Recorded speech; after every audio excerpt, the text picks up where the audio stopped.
What's up, guys? Check out these nice models of the different types of body systems. So these models are kind of miniature models, but they are very, very nice models that will really help kids understand the different body systems and teach them. They could see them, they can touch them, they can move them, which is something students really, really like to do. So the first one we have here is our skeleton system. We have a human skeleton. So you could see we got the arms, we got the legs. You could talk about all the different bones, and you could have kids come up and look at and touch the different types of bones so that they could actually visualize and see it. It also comes with a nice booklet that gives you a little bit of info on the human skeleton system.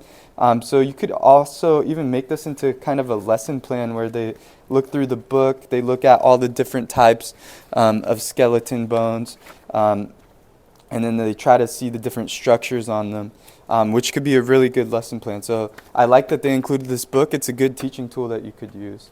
The next system we have here is the heart. And the heart is obviously a very important organ in the body.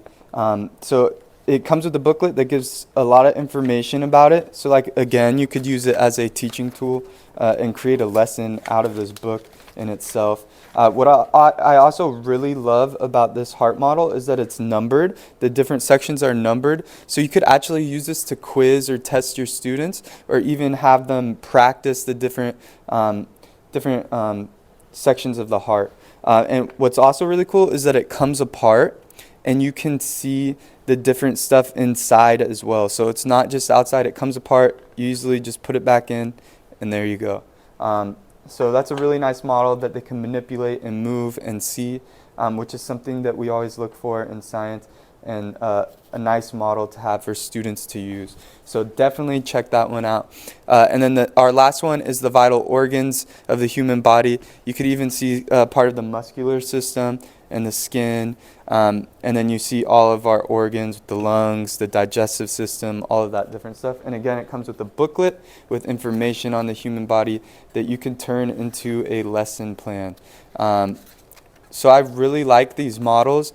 Something I'll definitely use, something the students will love because they could really look at and visualize what's happening in the body with these different types of systems, body systems.